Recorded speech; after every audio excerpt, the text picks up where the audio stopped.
It's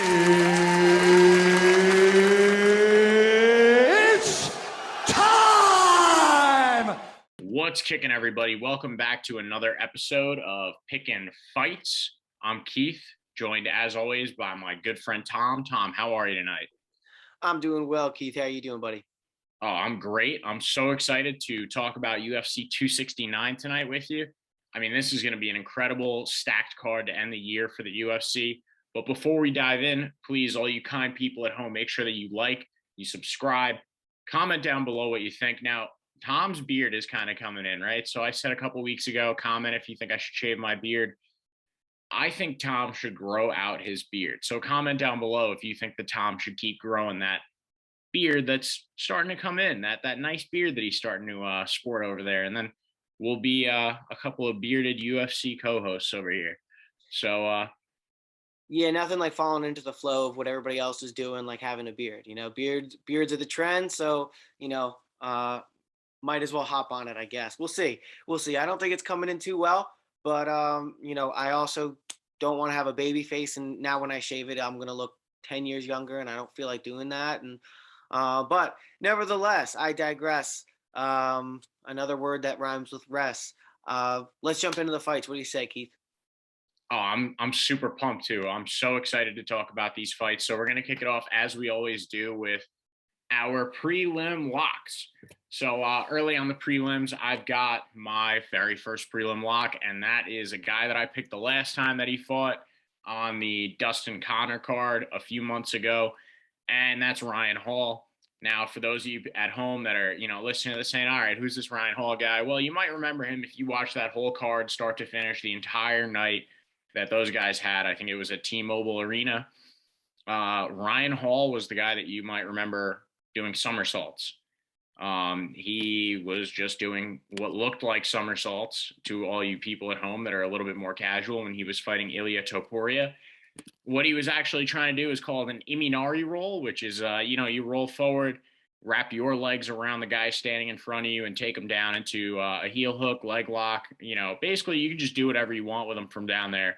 And, any sort of leg submission. And Ryan Hall is a Brazilian Jiu-Jitsu specialist. So that actually ended up being his best option in that fight because he broke his hand. So stand up really wasn't an option for him. Rolling around on the ground like he normally would as a BJJ guy just was not an option for him.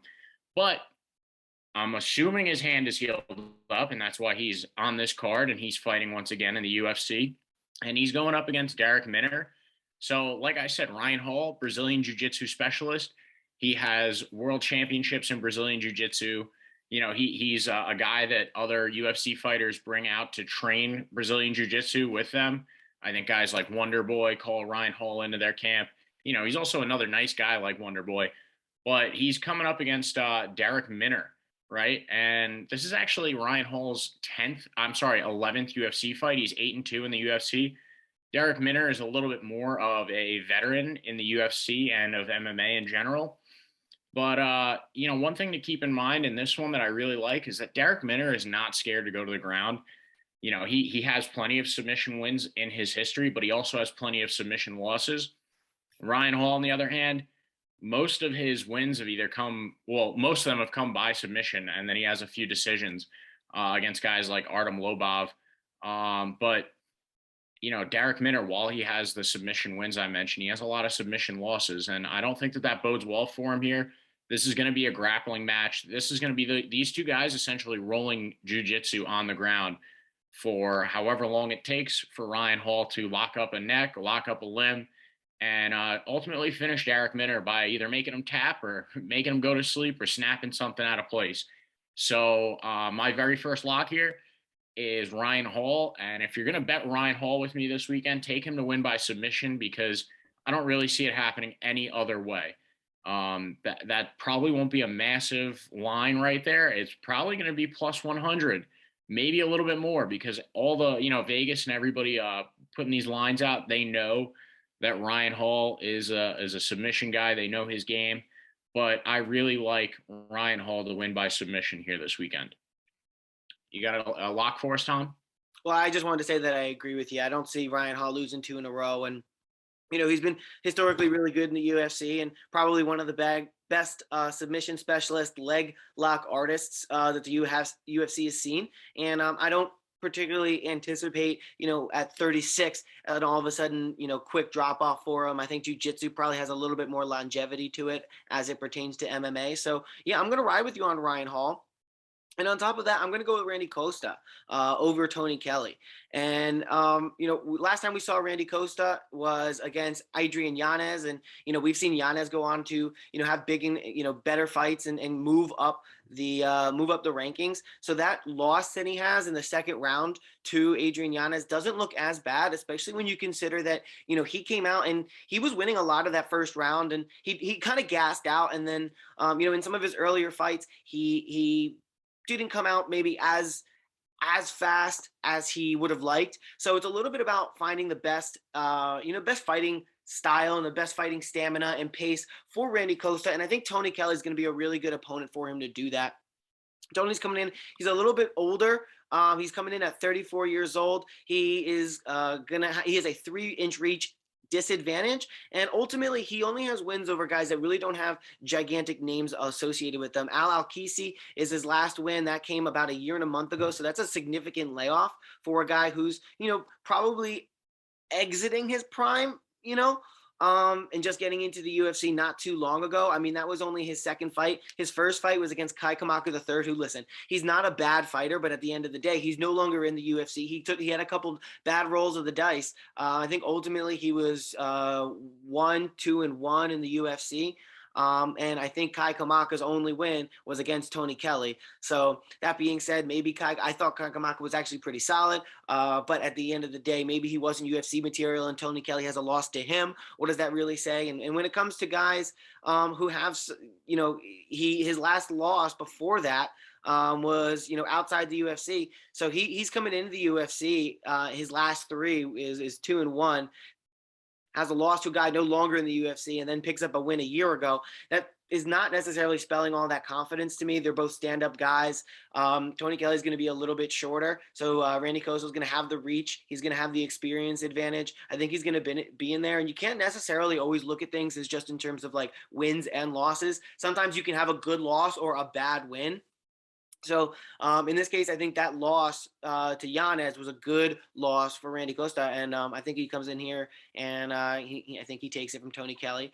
If I had to bet on the finish here, being that Tony Kelly really hasn't been finished in the past, I don't think Randy Costa is going to finish him, so I think it'll be a decision. But that would be the first decision of Randy Costa's, short career inside of the UFC. So maybe we'll see something new, but I'm going with Randy Costa. Looking at Tapology, 90% of the 1,400 people are also going with Costa. They have him finishing this one by KO or TKO. So I'm definitely taking Randy Costa here. Yeah, I like that pick a lot. One of my favorite wins of Randy Costa's was up against a guy named Boston Salmon. That was, I think, 3 fights ago in Randy Costa's career. And he really just showed like how his hands work. He won that one by punches in the very first round, 2 minutes, 15 seconds left. And I don't know, it was very impressive for Randy Costa. And I like the name of that guy, Boston Salmon. It's one of my favorite things to pick up from the store. Some good old Boston salmon, smoked raw, put it on a bagel with cream cheese and lox. So I'm going with Randy Costa here. I have another prelim lock for you. So I'm pretty good when it comes to picking female fighters. And someone else that's pretty good at picking female fighters is Invicta. Invicta has, some alumni that are out there in the UFC right now, 2 of which are current UFC champions. It's Rose Namajunas and I believe Amanda Nunes as well. And there's another alumni fighting on this card from Invicta, and that's Miranda Maverick. So Miranda Maverick, she actually lost her last fight against Macy Barber. Tom and I both had Miranda Maverick in that fight, and a lot of fans watching that one at home thought that Miranda Maverick was robbed in that one. I still do when I go back and watch it, because Miranda Maverick is an extremely technical fighter. She really maintains distance extremely well. She knows when to use the clinch. And she just attacks different parts of the body, working her way, starting low with leg kicks, body strikes, and then eventually causing her opponent to drop their hands and working her way up to the face. But, she's just really good in all realms of MMA. She can roll around on the ground with some of the best of the women. And, I think her ability to maintain distance in the striking realm is one of her best qualities out there right now because, she makes it her fight. She controls everything about it when she's in there. And in my opinion, we really saw that in her fight against Macy Barber. Judges disagreed, at least half of the, or 2 out of the 3. But this week she's taking on Erin Blanchfield. And, I just really like Miranda Maverick to come out. And, I don't see her losing 2 in a row because of that technical aspect that she's just so smart in there. The fight IQ is so high. Looking at Tapology, the people on Tapology have Miranda Maverick winning 77% of the votes coming in on her and only 23% coming in on Blanchfield. And I don't know. I'm really feeling high about Miranda Maverick this weekend. Now, the odds do have her at the slight underdog this week. So I think there's high value at the Miranda Maverick pick. She's plus 115. What do you think? I'm right there with you. I think Miranda Maverick is, kind of on a little bit of an ascension here. But ultimately, I can't not tell you. Your history of picking female fights is unparalleled, especially when we're talking about prelim locks and cherry picking here. I have to go with you. Yeah, the only thing that really worries me in this one is that Erin Blanchfield does have some notable wins. She was actually an Invicta too, so this is an Invicta fight right here. Most notably coming against Kay Hansen, who if you're on MMA Twitter at all, you know who Kay Hansen is, not necessarily because of her fighting abilities, but I still really like Miranda Maverick to win this one. Definitely edge it out by decision. If she doesn't, I'll be surprised. Do you have any other prelim locks? Yeah, I think I'm going to also take Alex Perez to get the win over Matt Schnell. Matt Schnell is a guy who we've seen have some success inside of the UFC. We've also seen him, have some losses. Alexandre Pantoja, with the overhand on the right, almost 2 years ago, 3 fights ago, and then most recently 6 months ago he had a decision loss against Rodrigo Bontorin. That was at 135. Now, and he always weighed in at 136 too. So now he's going to be coming in and trying to weigh in at 126, dropping 10 pounds, and when you're 5'8", weighing 136 to weigh in there.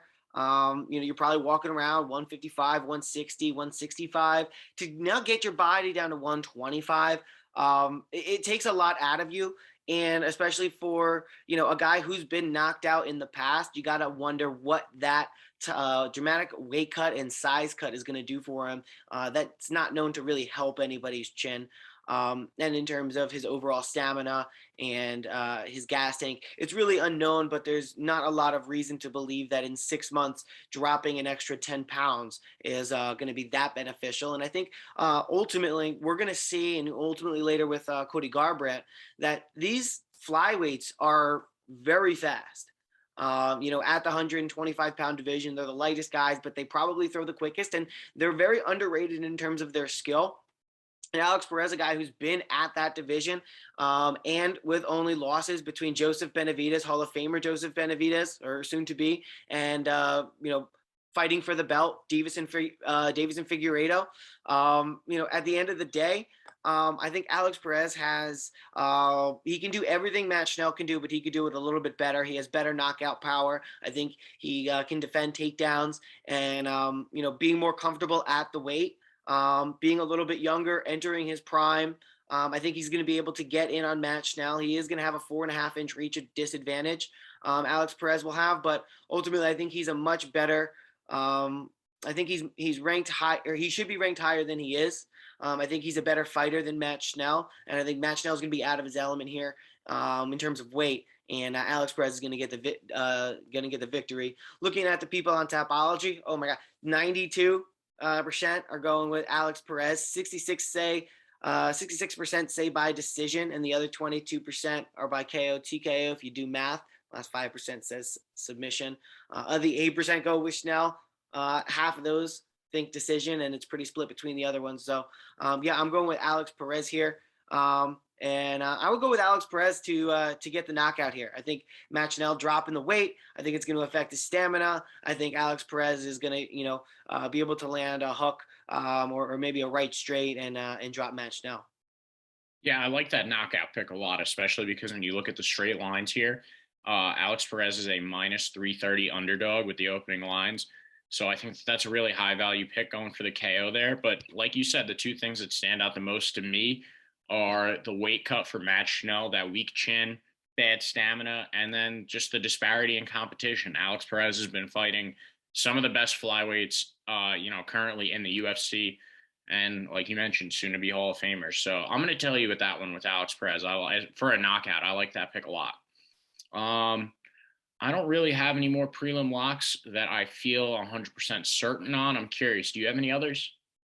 Not that I feel 100% certain, but as a pick, I am going to take Augusto Sakai over Tai Tuivasa. And listen, I know we all love Tai Tuivasa because of the shoeies and, everything he does. He's definitely a Dana White favorite because his relationship with the Nelk boys. And I get it. He's fun. His nickname is Bam Bam. He's got a great accent. He knocks people out. It's fun and good. But listen, at the end of the day, we look back at his record and he's got 2 losses on there, Sergey Spivak and Blagoy Ivanov.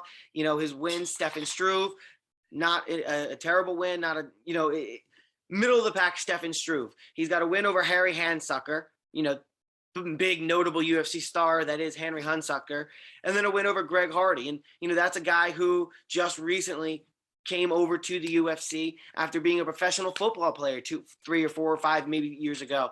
So, at the end of the day, you look at Augusto Sakai's record, he's losing to Jairzinho Rozenstruik and Alistair Overeem. And I know Overeem was he's since retired, but at the end of the day, or he hasn't retired, but he's no longer in the UFC. But I mean, he's still an experienced veteran. He is, I believe he would have definitely beaten Tai Tuivasa in the competition he faced. And Augusto Sakai was winning a good portion of that fight as well. So Augusto Sakai is going to have an answer for everything Tai Tuivasa throws at him. I don't think his chin is going to be a big reason as to why he loses this fight to Tai Tuivasa. His last few are, from ground and pound. I just think that Tai Tuivasa, if he's going to get it, he's going to get that big knockout. Or that's at least what he's going to be looking for. So I'm just going to go with Augusto Sakai here. I think he's going to have what it takes to beat Tai Tuivasa. He's a little bit taller. He is a little bit longer. He has the better history. He's got the better line or the better fight matchups. Looking at the people on Tapology, 78% are going with Tuivasa by knockout. So I'm going to be a contrarian. I'm going with Sakai by decision, but not a lock. So keep that in mind. Right. Not a lock by any means, because if you do look at the lines, I mean, this is a coin flip of a fight, minus 110 across the board. There's one thing that you mentioned before we started filming that I'm not sure if you mentioned it just now, but the fact is that Augusto Sakai could potentially be fighting for his career, and at this point, this would lead him to a 3-loss streak if he does lose to Tai Tuivasa. But I am going to take the people's pick here.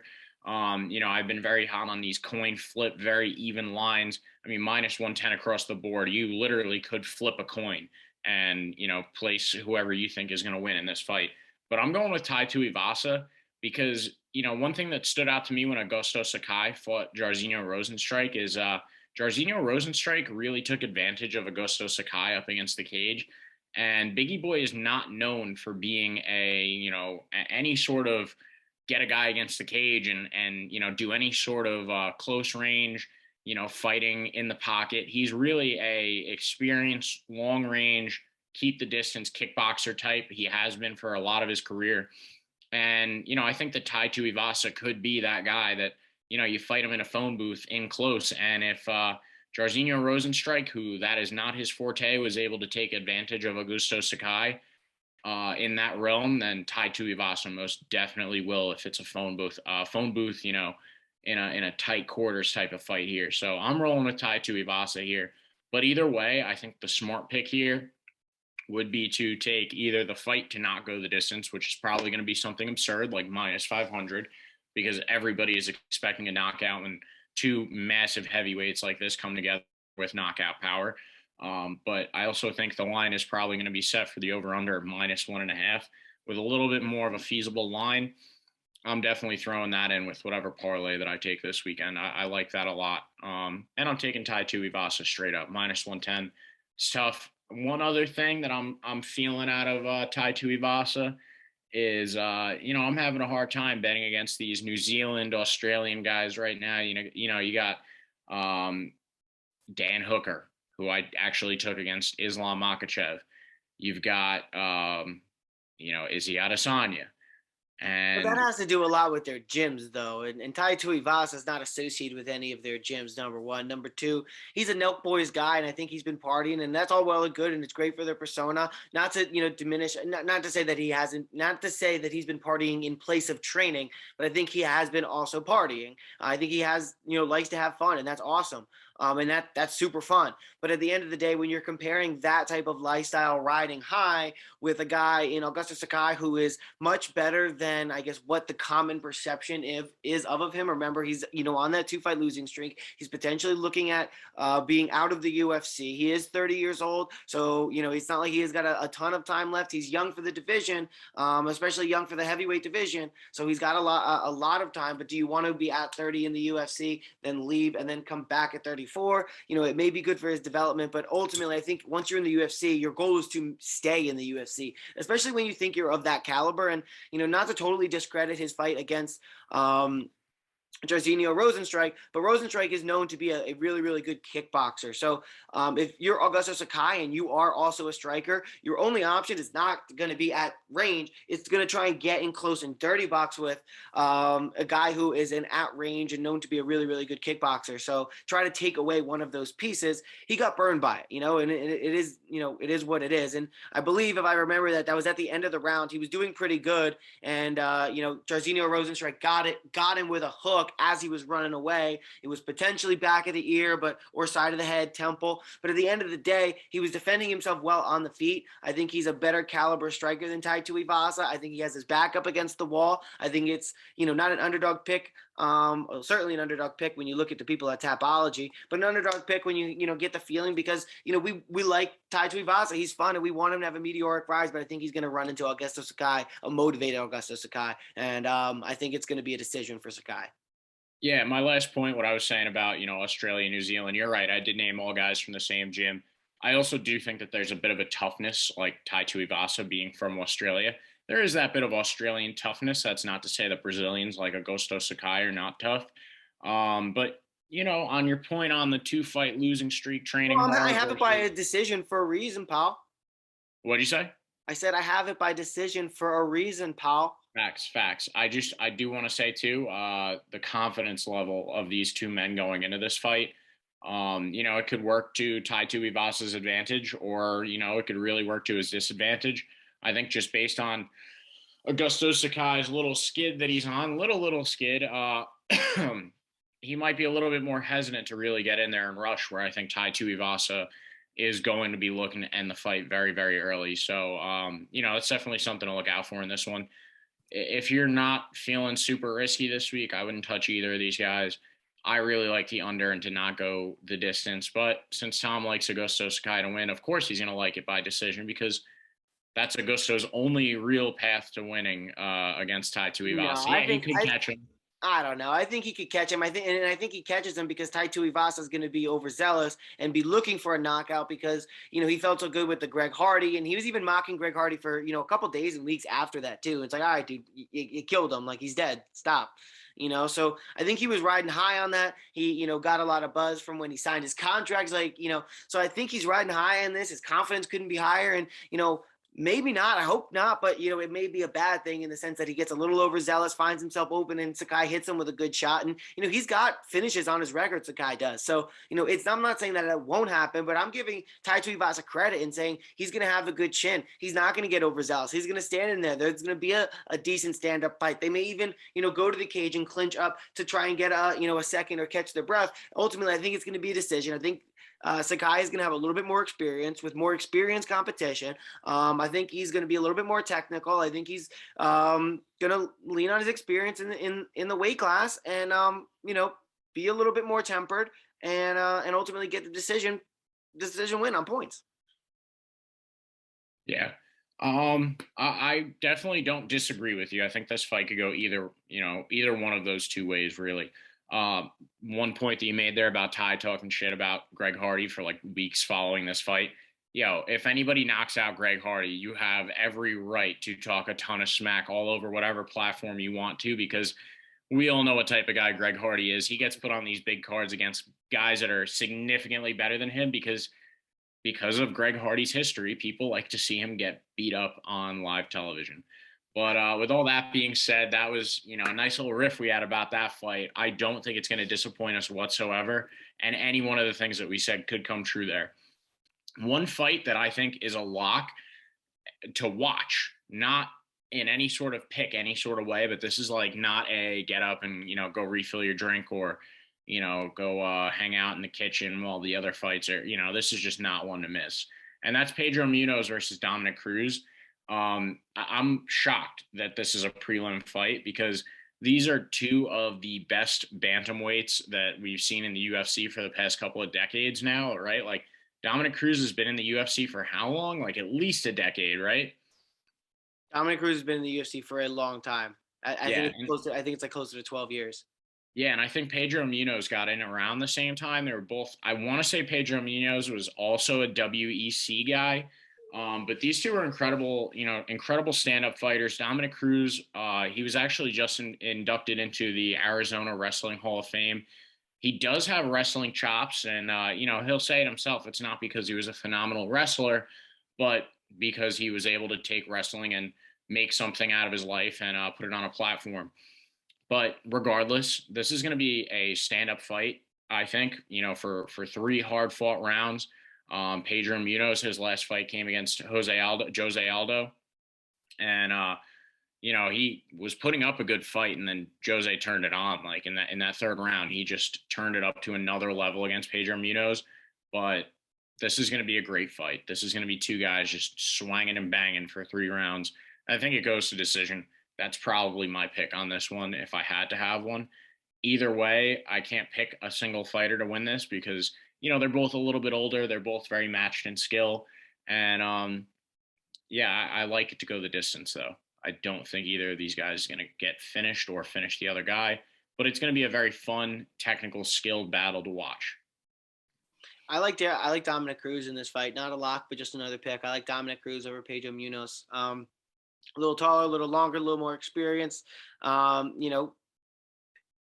MMA math would say that Dominic Cruz lost to Cody Garbrandt and Pedro Munhoz beat Cody Garbrandt. Therefore, Pedro Munhoz beats Dominic Cruz. But I'm taking the opposite because I think Dominic Cruz, he's literally, has very, very few losses in his career. He's only got 3 of them, 2 of them coming back to back and more recently, one of them to Cody Garbrandt. By recently, I mean 2016. And then he took he took 2017 off, 2018 off, 2019 off, came back, lost in 2020 to Henry Cejudo.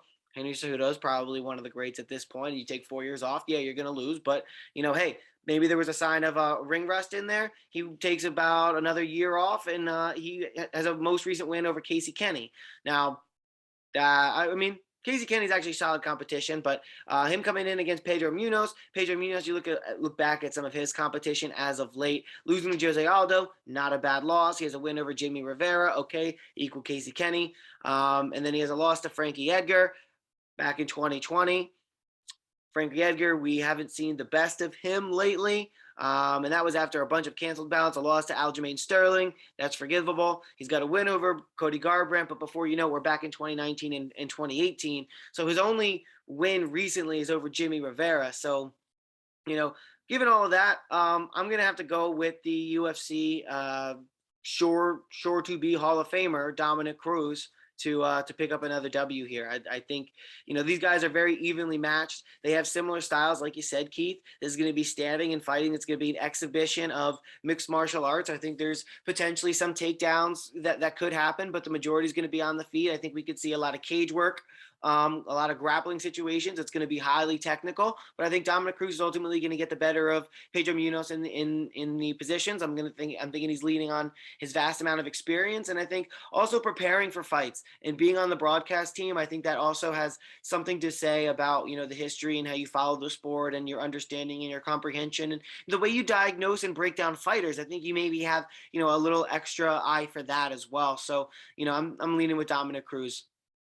I'm actually going to take him here as well, now that you mention it, because the disparity in competition is definitely there, the disparity in winning, actually. Pedro Munhoz winning against Jimmy Rivera. I don't believe Jimmy Rivera is even in the UFC anymore. And, Pedro Munhoz versus Jimmy Rivera was actually a battle. That was a hard-fought war. And I think that Dominic Cruz really doesn't have as much difficulty with Jimmy Rivera as Pedro Munhoz did.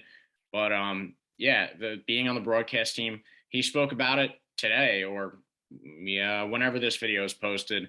It might have been a couple of days ago at that point. It could have been yesterday, but Dominic Cruz speaking about how much film he watches, even more so now as a commentator than he did as just a fighter. And that really does speak to, like if you're a football player and you're out there, no matter what level, and you're watching film of all different levels, all different players, all different styles, schemes, everything, it's going to increase your knowledge of the sport. Same goes for fighting. So Dominic Cruz watching all that film definitely could have raised his fight IQ. And then another thing I do want to speak on about Dominic Cruz is for the past couple of months, whether you see him on the MMA Hour or he's with Brett Okamoto or he's at a press conference, he's talking about how he's not just fighting to fight at this point. Excuse me. He wants to win a belt. He wants the belt for the bantamweight division, and he wants to work his way back up. I might be misquoting him here, paraphrasing, but he says he's currently fighting just to work his way back up. He's not stalling out anywhere. It's literally just to win a title. And, I really think that speaks heavily to his mindset going into this one and going forward in his career. He does understand he's getting older and his time is probably short to win that belt. So I definitely think that. Yeah, go ahead. Something Dominic Cruz has recently said in the headlines I'm seeing as it comes across, coming across. He said, anytime I'm competing, you should be talking about me like a contender. And he also mentioned that he mutes Daniel Cormier on commentary because he doesn't do the homework. So very interesting comments by Dominic Cruz leading up to the fight here. Yeah. Also, one other thing that I did like, because he's been catching a lot of flack recently for not being a fighter but talking, on the broadcast, and that's Joe Rogan. Dominic Cruz actually defended Joe Rogan and John Anik because one of the guys asking questions at the scrum said, well, what do you have to say about guys that don't even fight that are on the broadcast team?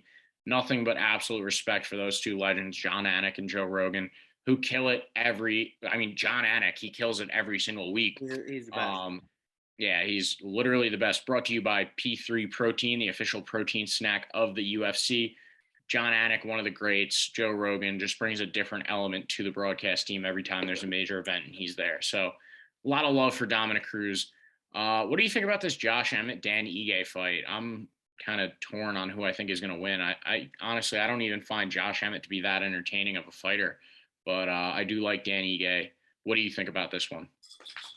Yeah, another prelim fight that could very easily be on the main decision or on the main event or the main card of any other, pay-per-view, not really maybe any pay-per-view, but, Dan Ige is a solid fighter. Josh Emmett, not bad in his own right. Dan, 50K Ige last time out. We saw him, have a unanimous decision loss against the Korean Zombie.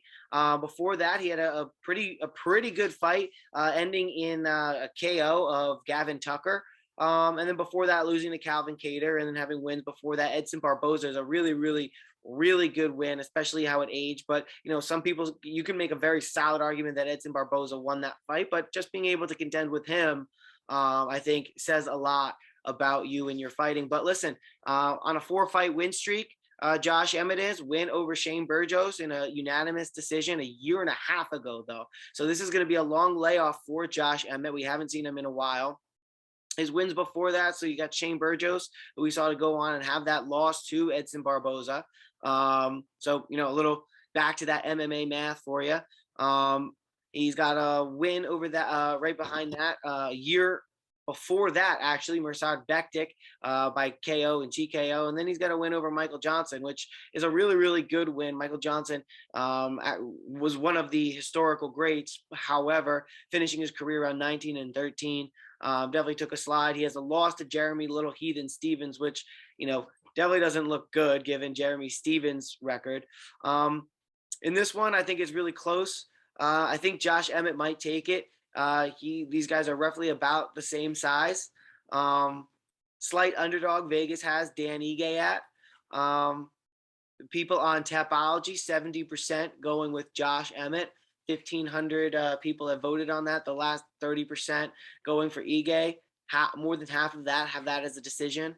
And then 63% think that Josh Emmett is going to win by decision. So I think that's probably a safe bet there in terms of your final. I think both of these guys are technical enough and good enough to defend what the other guy has coming. I think they've proven that they have good chins in the past.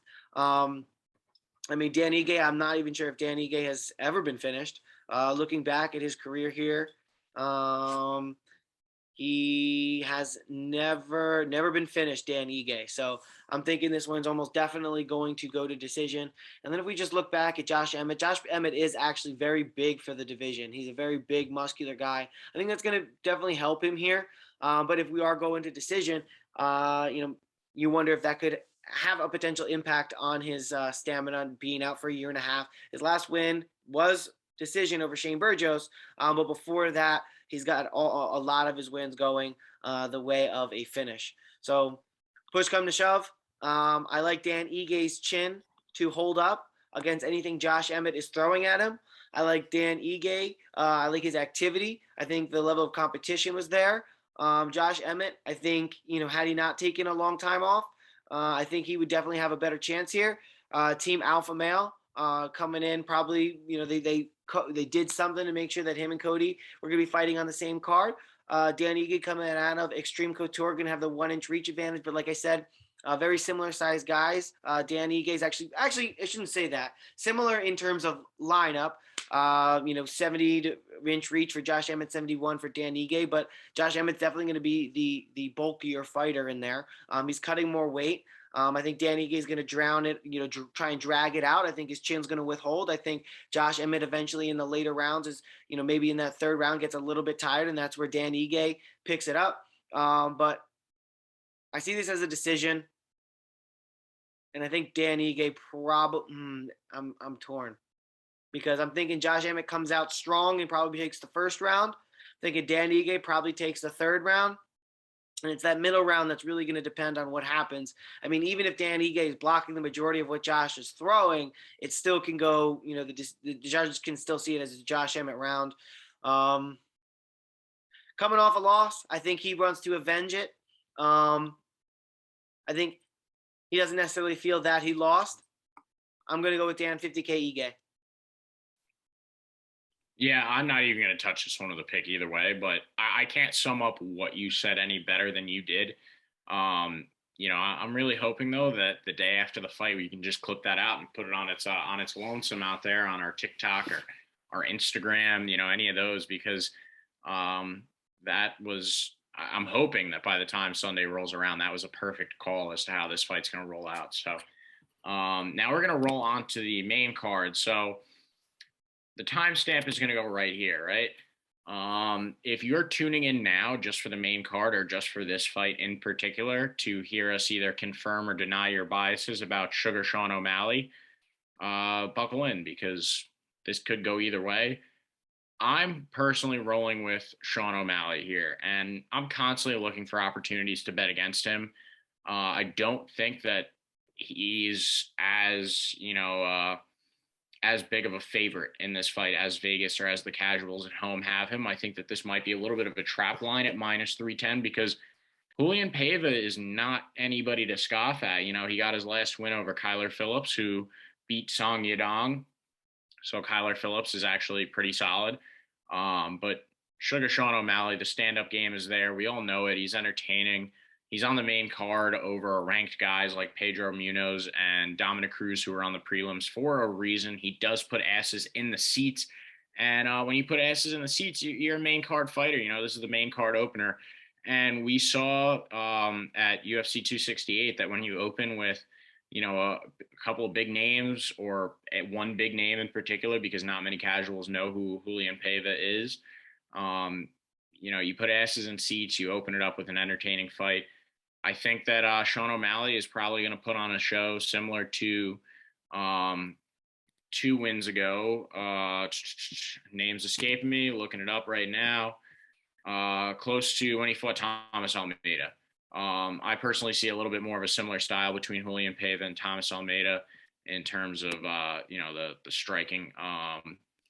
But Thomas Almeida is definitely on more of a downslide. He lost before to Sean O'Malley. He lost to Jonathan Martinez, Rob Font, Jimmy Rivera, Cody Garbrandt. All guys at the top of the division or sitting around the middle. But I don't know. I mean, I really like Sean O'Malley. Just put on another show. It's what he does. I definitely see him just putting on another entertaining performance. Minus 310 feels a little bit slighted to me. I think it's to trap some casuals at home because Julian Paiva does have a chance. He's got strong overhands in particular. It's one of his favorite moves to use. So if you don't like Sean O'Malley, like my co-host over here, and you're just looking to throw some money up, in hopes that he catches a loss again, then Julian Paiva is definitely, out of everybody Sean O'Malley's fought besides Chito Vera. I mean, and he's not even the Chito Vera that we have now. But besides Chito Vera, I think Paiva gives, Sean O'Malley the best chance of collecting a loss at the end of the night. So we'll see what happens here. But I'm rolling with Sean O'Malley. The value isn't really there, but we all know who he is at this point. He's going to be bouncing punches off of Paiva's head while he's bouncing an invisible basketball between his legs. So Sean O'Malley for me. I'm curious, who are you taking in this one, Tom? Yeah, I think unfortunately I'm taking Sean O'Malley. I think Kyler Phillips is a solid win for Julian Paiva, but I don't think it tells the whole story. I think Sean O'Malley definitely is a caliber of fighter in the striking department that is deservedly so, or that should deserve to be ranked, but he refuses to fight anybody ranked to actually get ranked. According to Tapology, he's number 13 in the world. He's fighting number 18. And, he's talked a lot about how he refuses to fight anyone who potentially could make him lose because he's getting paid the same way, whether he fights high or low. So might as well fight cans, beat the shit out of them, create highlights, have more people on his Twitch, create his stardom so that even if he's number 8, he learned, I think Sean O'Malley learned that it doesn't matter if he is how good he is. Either he's the champion and he makes a lot of money from fighting, or he uses fighting to create a persona that makes him a lot of money outside the UFC. And he makes it, I'm sure he has a big following. Not I'm sure, I know he has a big following in terms of his Twitch stream and his online gamer personality. I'm sure he sells his own merchandise. So at the end of the day, I think he has a very good outside of the UFC personality. He doesn't want to put that at risk in any way. I think he's building it so that once he and it's not unsmart, build experience inside the UFC, fighting at that level, fighting with the, eyeballs. And then once you feel that you have gotten maybe your ground game to a point or you're striking to a point, then you go and you explode onto the scene, kind of similar to what those guys do, where they say no to the UFC or they leave the UFC, go hone their craft at, regional scenes or Bellator or whatever. And then they come back and then they're better and they're more experienced for it. I think we're seeing Sean O'Malley do that inside of the UFC, and maybe some people, if it ends up working out, should take note. But at the end of the day, I don't think Sean O'Malley is going to jeopardize his record. It's already 14-1, 14-0 as he calls it, because it was due to a leg injury, doctor stoppage, if you will. Same thing, Conor McGregor, drawing more comparisons. But I think he's a really, really good striker. I think he's a better striker than Julian Paiva. I think Paiva is going to have an issue taking him to the ground and keeping him on the ground. I think O'Malley, he's going to have the reach advantage, the height advantage. I don't think O'Malley is going to lose a fight here. I don't see him losing, I think his confidence is a good confidence. I think it's a focused confidence. I think he knows that he's going to beat somebody up and then he's going to go back to streaming. He's almost like a second. It's like if you combine Demetrius Johnson and Conor McGregor. Oh, that's a solid comparison right there. Definitely feeling you with the confidence aspect, good confidence, solid confidence. that 3-inch reach advantage does say a lot. And yeah, I'm with you on all those points. You know, it'll be interesting to see when he does get that actual that bump in his contract at some point down the road, and he does want to, you know, or he values the money that he's getting in order to, you know, potentially take some losses against ranked guys, or at least go up there and try and get ranked. But he did say something today that really stuck with me. He's the only fighter that you can really name that's not ranked, that's a millionaire / multi-millionaire at this point. And that is because of all of his outside affiliations, brand deals, Twitch streams, merchandise, all the things that you mentioned. Super entertaining guy. And, you know, I think at this point, yeah, it's just how many eyes can he get on him before, you know, he maybe does take one of those losses eventually that makes people say, he's not the guy that we thought he was. He's just building up a fan base right now, particularly young fan base too, especially with the Twitch streaming and hanging out with Tekashi 6ix9ine and Nelk. He actually said he's walking out to Tekashi 6ix9ine's newest song, which, you know, I don't know why certain things like that stick with me from interviews and, you know, press conferences and stuff, but odd choice, Tekashi 6ix9ine. Anyways, next up we've got Kai Kara-France versus Cody Garbrandt. You know, or as Cody refers to Kai Kara-France, Steven France. I don't know why. I think Cody has just been hitting the head so many times on his own podcast. He keeps calling Kai, or he called him once, Steven. He refuses to call him Kai because Cody Garbrandt actually has a son named Kai, and he doesn't want to say he's fighting Kai. But, you know, I definitely think Kai Kara-France takes this one. This is a pick 'em fight, another, you know, flip the coin type of fight. You know, plus 150 for Kai Kara. He's actually the underdog here. I think there's great value in this as opposed to the minus 175 with Cody Garbrandt. But, you know, when you look at Kai Kara-France in the UFC, his only losses in the UFC have come to Brandon Royval and the current flyweight champ, Brandon Moreno. So, you know, he's clearly, you know, just losing to the top guys. And Cody Garbrandt is not the Cody No Love Garbrandt that we remember. You know, he's moving down a division for a reason. I think he's running away from a lot of guys, and he knows that he couldn't win a belt at any point as a bantamweight. So that's why he's back to 8, or he's moving down to flyweight. You know, he lost to Rob Font at the fight night that the two of them headlined. He got a win against Rafael Assunção. But, you know, Assunção, he's good. He's just not one of those top dudes, you know, in the bantamweight division. Lost to Pedro Munhoz on this card. TJ Dillashaw. You know, and before that, he was really good, but we just don't see the same guy now. And that was really apparent when he fought Rob Font. But, you know, I mentioned that Australian toughness, that New Zealand toughness before. And this time it really does correlate because Kai Kara-France actually trains at City Kickboxing with you know, he trains with Izzy Adesanya, Dan the Hangman Hooker, Brad Riddell, Volk? Yeah, Alexander Volkanovski. Christ, why did he slip my brain? That's crazy.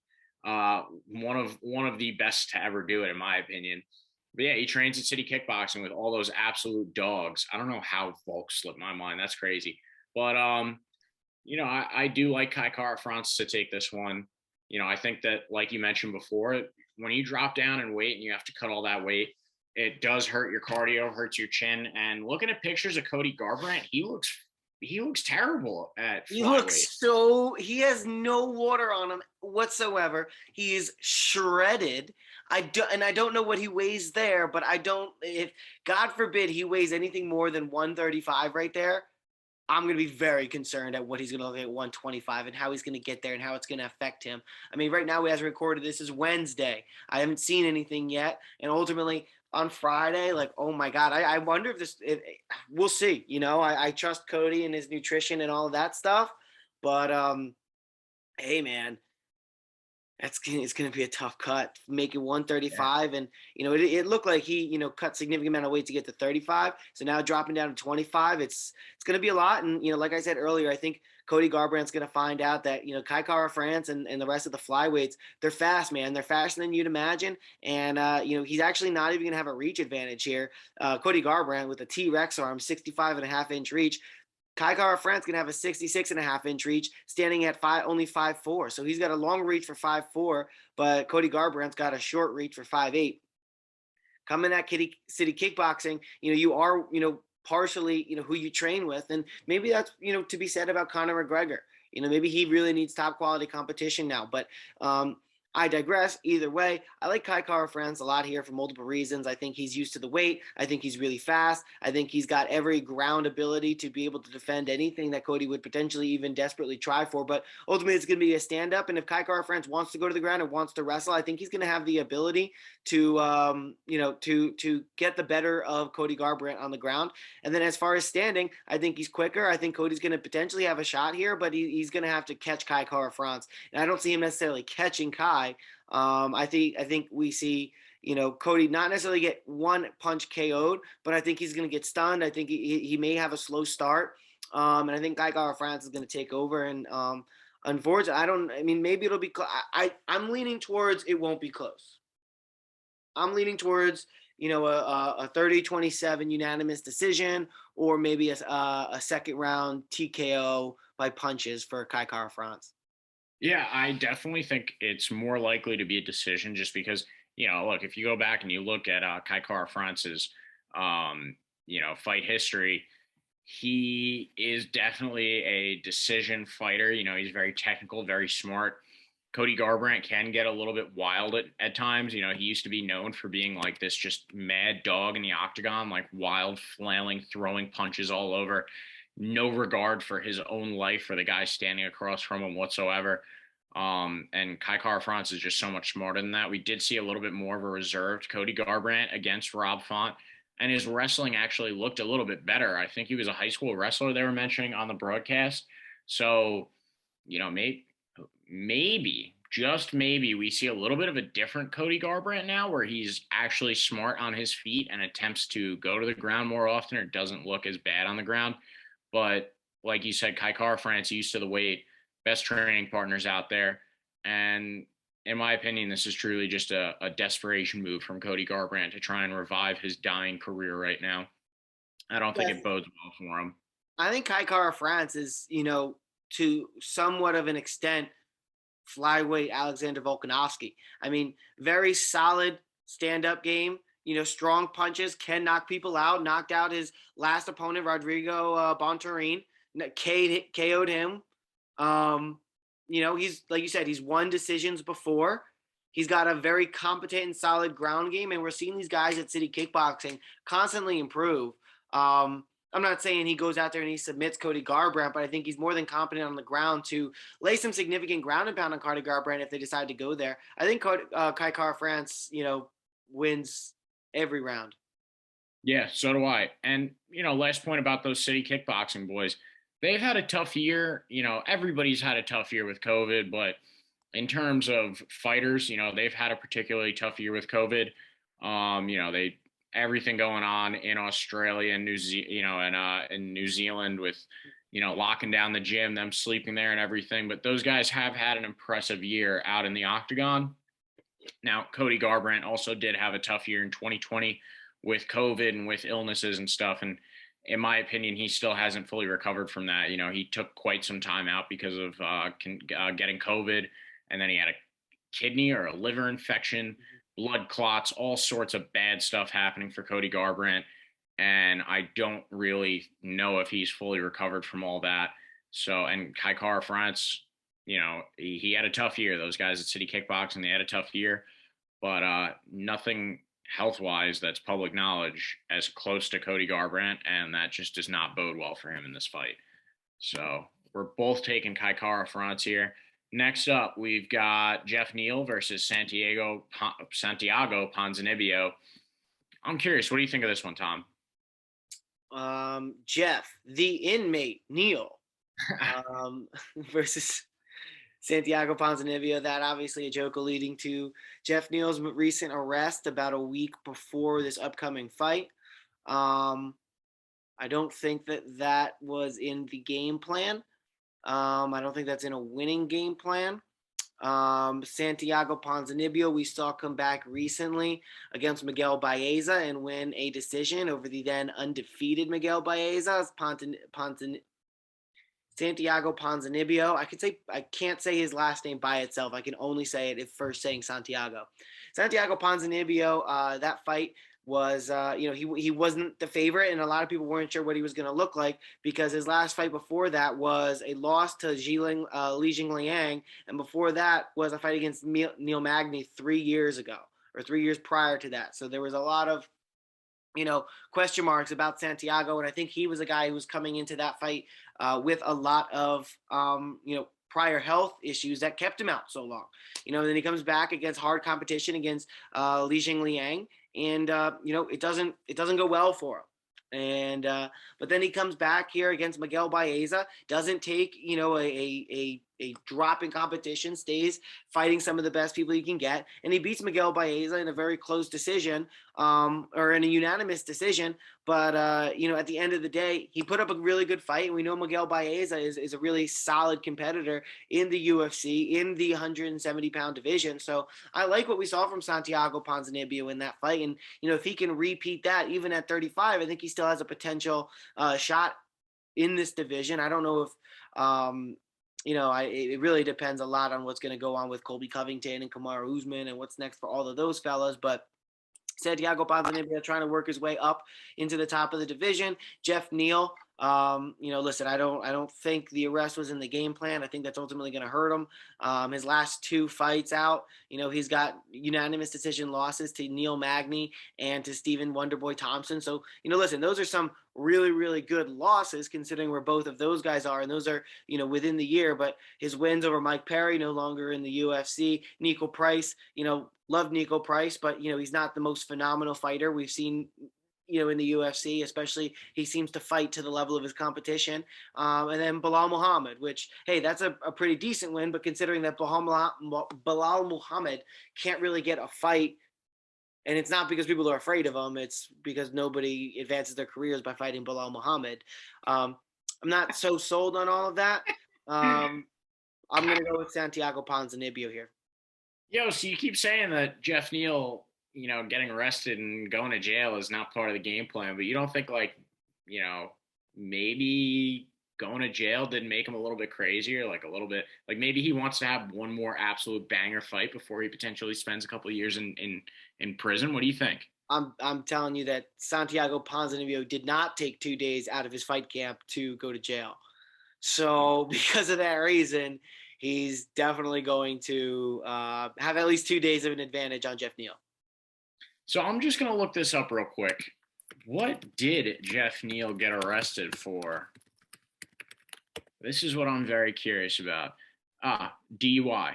Right. So that means that Jeff Neal was also drinking during his fight camp too. Not only was he arrested, had to go to court, but he was also drinking and driving while he was in fight camp as well. So, listen, we've seen fighters that have been massively successful while being alcoholics. I don't really think I have to name them. They've been in the news pretty recently, but I'll just say one. There's John Jones, but Jeff Neal. That's also cocaine. Yeah, cocaine was involved, and who's to say? Maybe Jeff Neal had some in the system, and that's going to give him the edge this week. But it's massively hard to be a successful athlete while staying on the booze. So often that you have to go out and drive, like while you're drunk or whatever's going on with you. It's massively hard to be a successful athlete with all that going on. And I don't think that, getting DUIs, getting arrested, like you said, is going to bode very well for Jeff Neal. And then you look at Santiago Ponzinibbio, that fight against Miguel Baeza, in my opinion, is a very underrated fight of the year candidate because those two guys were throwing, both their legs were chopped up with leg kicks the entire time. It was just a display of chins and toughness the entire time. And personally, I had Miguel Baeza going into that one. And I thought that, that one was really just up to the judge's discretion because early on, it looked like it could have been a Miguel Baeza fight. But Santiago Ponzinibbio, he really just proved he's tough. He's still with it. And I don't think it's going to be any different this week against a guy who's really having some personal troubles. Wish him the best, Jeff Neal. Hope everything gets better for him and he doesn't face any other problems in the future like the ones that he's having now. Jeff Neal, he looked pretty promising at one point, but it's tough to bounce back from something like that, especially when it happens in your fight camp, when you're preparing to go out and do it in front of the entire world. 3 fights away from the main event. And so now that brings us to the co-main event, which is the UFC women's bantamweight championship fight. Do we even have to talk about this one? Like, we all know how it's going to go, right? Something worth talking about is Tapology has Amanda Nunes as the number 12th ranked bantamweight worldwide. Dude, what? That has to be like troll voting. It has to be. And Juliana Peña is number 4. Holly Holm is number 1. It definitely has to be troll voting. That's hilarious. Yeah, that's 100% troll voting. But Tapology also has Amanda Nunes. 96% say that she's winning by KO, TKO. I mean, guys, like, if you're watching this right now, you can always just hit the Juliana Peña is 3-2 coming into her last 5. Yeah, and with a loss to Jermaine Durandamine a year ago. And she's only had 1 fight since then, and that was 10 months ago to Sarah McMahon. Yeah, and if that's the right person, is that Meatball McMahon? No, Molly McCann is Meatball. That's okay. Yeah, but dude, we're talking about Amanda Nunes here. -800, huge favorite. I think she's going to do it by KO, or TKO, if you want to get technical with it. But, the striking game is unmatched. Her hands are incredible. The ground game is great. She's shown that she can do all sorts of stuff, even at this point in her career. She took out Megan Anderson in her last fight with the inverted triangle armbar. She beat Felicia Spencer, Felicia Spencer just retired, right? Mm-hmm. She was arguably like the next best after Amanda Nunes in the division. She literally made Felicia Spencer reconsider her life. Felicia Spencer retired saying, I just don't want to pursue this opportunity anymore because there is no opportunity. She knows I will never be as good as Amanda Nunes. What the fuck am I doing? Yeah, she went to decision with her, though, which is impressive in its own right because the last person to do that before Felicia Spencer, well, actually, it was Jermaine Durandamy, but and I mean that's cool. But I was looking back at Valentina Shevchenko as well. It's tough to not get finished by Amanda Nunes, and she could do it in all sorts of ways. And the one that they have on Tapology ranked number 1 in the women's bantamweight was, beat to death in the first round, basically. Holly Holm, head kick and punches. Knocked out, TKO'd by Amanda Nunes. Guys, like, if you're betting against Amanda Nunes, this is not the time to do it. Maybe when she's like, let's see, how old is she now? 33. So I'd say maybe in another 30 years, you can start betting against Amanda Nunes when she's 63. This is not the week to do it. It's not the week to do it. Yeah, I mean, Jermaine Durandamy's bounce back fight after losing to Amanda Nunes was Juliana Peña. Right, Chance? What's up?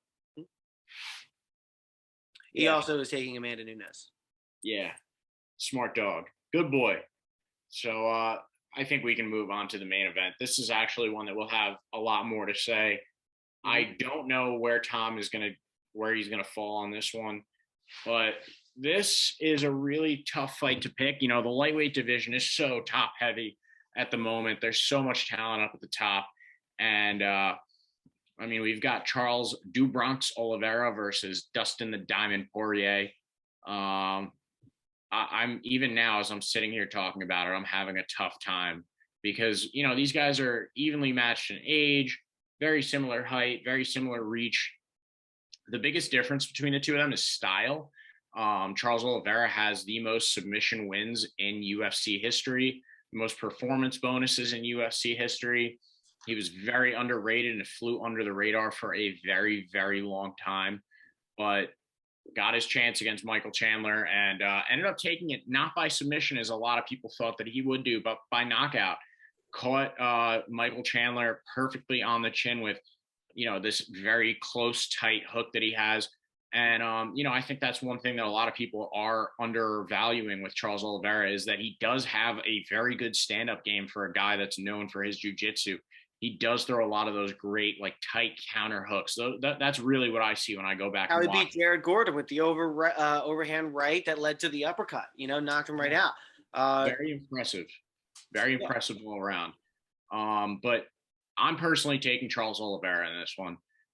I think that if it does go to the ground, it's a win for him. Dustin Poirier does have really good ground game, good enough to survive a couple of submissions. But I think if it comes down to a scenario very similar to UFC 266, where the main event is Volk versus Ortega, and Ortega has Volk in those 2 or 3 submissions in the third round, and Volk escapes all of them.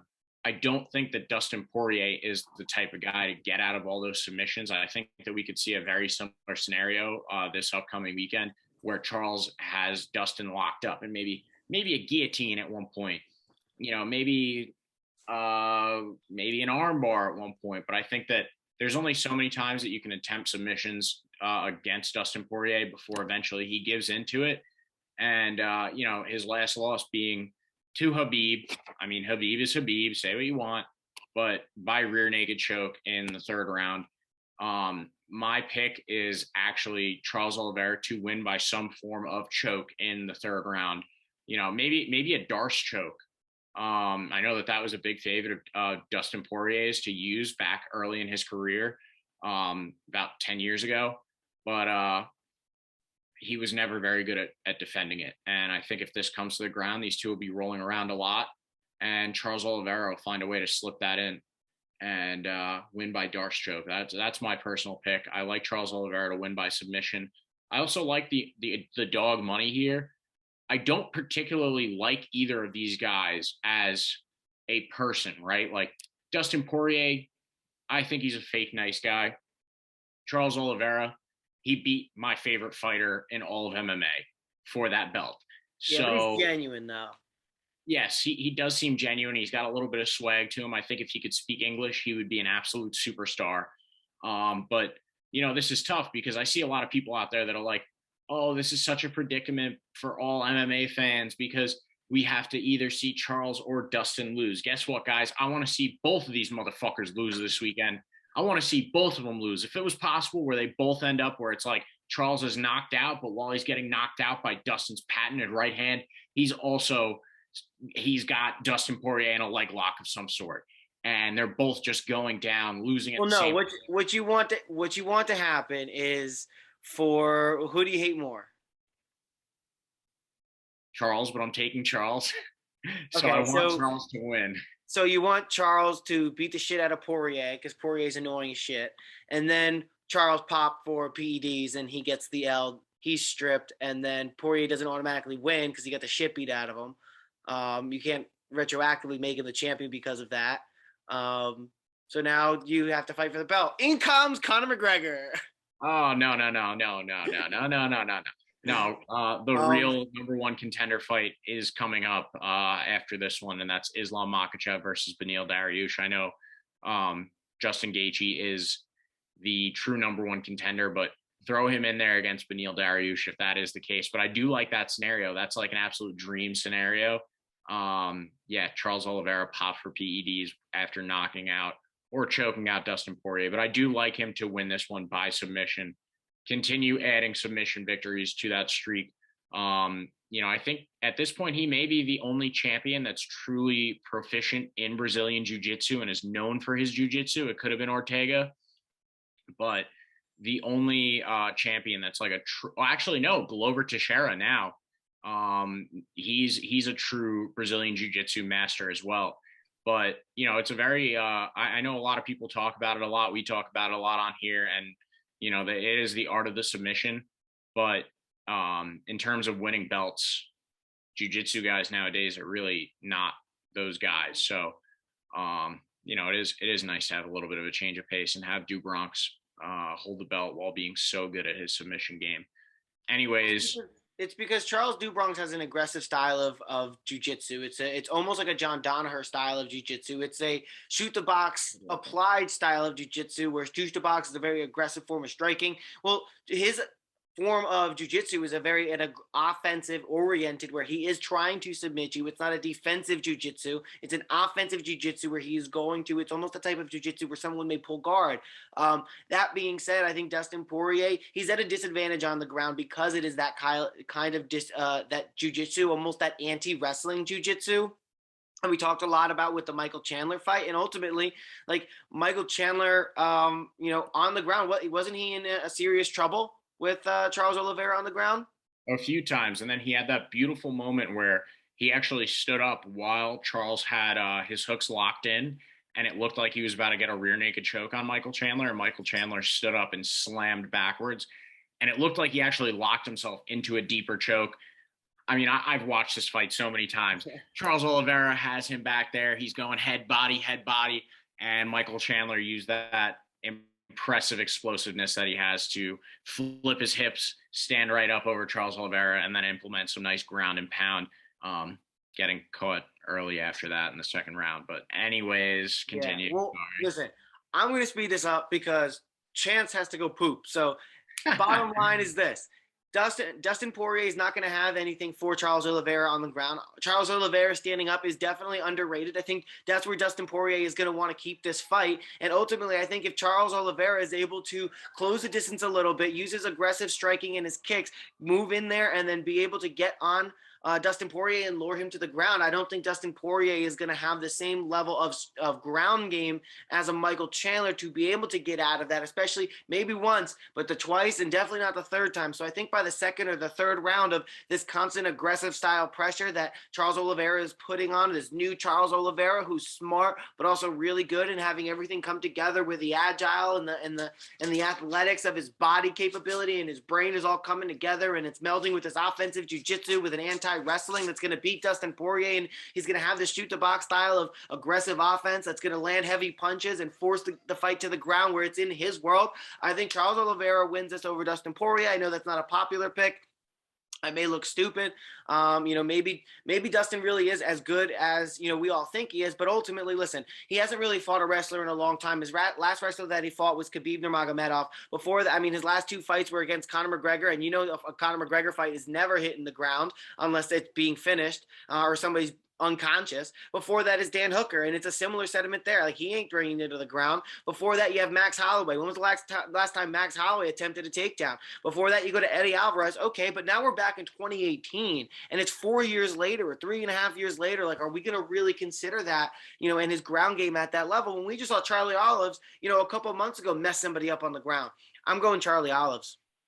Yeah, I like the pick. I think it's the unpopular pick, and it might be one that wait a little bit and the lines are going to shift even more to Dustin Poirier's favor, but as Charles Oliveira pickers in our favor, because that money line is going to go further and further up, making him a bigger dog as the week goes on. So thank you to everybody who joined us. We're just going to run down our picks one more time as we always do. I have Ryan Hall, Miranda Maverick as my prelim locks, and then I'm also taking Tai Tuivasa against Augusto Sakai. That's just a general pick. Also taking the under and the fight to not go the decision, not go to decision, not go the distance. And I'm taking Dominic Cruz to win by decision. I'm taking Sean O'Malley, potentially Kai Kara France to win by decision, Santiago Ponzinibbio, Amanda Nunes, of course, and the unpopular pick, Charles Oliveira. My locks are Randy Costa over Tony Kelly and Alex Perez over Matt Schnell. My rest of the picks for the card, I'm also going with Ryan Hall over Derek Minner. Miranda Maverick is going to win her fight over Erin Blanchfield. I am going with Bruno Silva over Jordan Wright, Augusto Sakai over Tai Tuivasa, Dominic Cruz over Pedro Munhoz, Dan Ige over Josh Emmett, Sean O'Malley over Julian Paiva, Kai Kara France over Cody Garbrandt, Santiago Ponzinibbio over Jeff Neal, and Amanda Nunes over Juliana Peña, and finally Charlie Olives over Dustin the Diamond Poirier. All right. Well, thank you for joining me. As always, Tom, really appreciate it. It's funny, just a quick side note for all you people at home. Tom and I do start these episodes by saying, we're going to keep this one pretty quick tonight, right? And, we just have so much stuff to talk about. So we do appreciate you joining us and watching, sticking through to the end, all you loyal fans out there. But if you're somebody new, make sure that you're liking, you're subscribing, you're following us on Twitter and on Instagram. Down below, we have our Twitter handles, as well as the general network that we have with the rest of our team at _Pickin Winners. And make sure you're tuning in for the rest of our content on our website at pickinwinners.org. Make sure you're looking at Men of Order. We're posting content with them weekly, and you're checking out Tom's stuff on Overtime Heroics. Thanks again for supporting us and joining us for another great episode. We look forward to making you or helping you beat your bookie and coming back with some winning results next week.